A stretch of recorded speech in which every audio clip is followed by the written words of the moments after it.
Hello प्यारे बच्चों, मैं आशा करता हूँ कि आप लोग खुश होंगे और अच्छे से पढ़ाई कर रहे होंगे।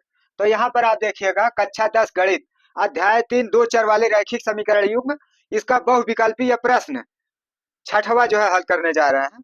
तो अब आप लोग देखेंगे प्रश्न नंबर 6। इसमें कहा गया है p के किस मान के लिए समीकरण 3x माइनस वाई प्लस 8 बराबर 0 और दूसरा समीकरण 6x minus P Y plus 16 बराबर 0 समपाती रेखाएं निरूपित करते हैं। तो यहाँ समपाती रेखाओं का कंडीशन लाते हैं कि किस कंडीशन पर रेखाएं समपाती होती हैं। तो देखिए यहाँ कंडीशन सामने रख दिया गया है कि इस कंडीशन पर मतलब a1 बटा a2 बराबर b1 बटा b2 बराबर c1 बटा c2 है तो रेखाएं समपाती होंगी। तो इसका मतलब ये है कि अब हम जो है यहाँ समपाती की स्थिति में हमें p का मान जो है ज्ञात करना है, p के किस मान के लिए।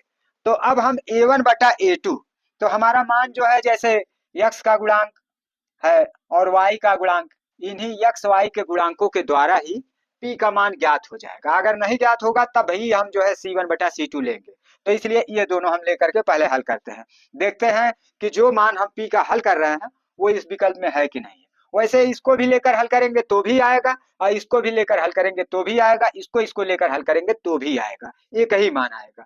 तो इसलिए जो है हम a1 बटा a2 बराबर b1 बटा b2 को लेकर के ही हल कर देते हैं।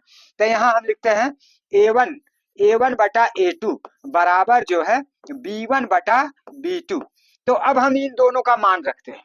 तो a1 बटा a2 यक्स, पहले समीकरण का यक्स का गुणांक जो है a1 होता है तो इसका मतलब 3 हो गया।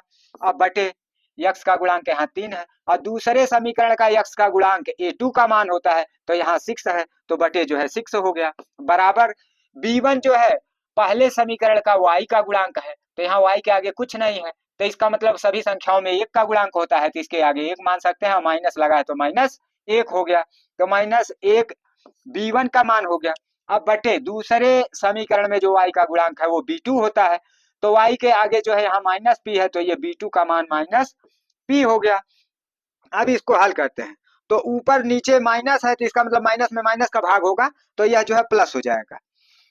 तो अब जो है हम इस 3 को काटते हैं, 3 एकन्ने 3 और यहाँ 3 दूनी 6, अरे 3 दूनी 6, यहाँ 2 हो गया। अब इसके बाद जो है यह कितना हो गया 1 बटा 2, यहाँ 1 बटा 2 और इधर जो है 1 बटा p है। तो अब हम p का इधर भाग हो रहा है, इधर लाकर 1 में गुणा कर दिए तो p हो गया, 1 गुणे p बराबर p। और 2 का इधर भाग हो रहा है, उधर ले जाकर 1 में गुणा कर दिए तो 2 गुणे 1 बराबर 2 हो गया। तो इसका मतलब p का मान 2 हो गया। तो 2 इसके b पार्ट में है, इसका मतलब छठवें का b पार्ट इसका सही उत्तर है, छठवें का b पार्ट।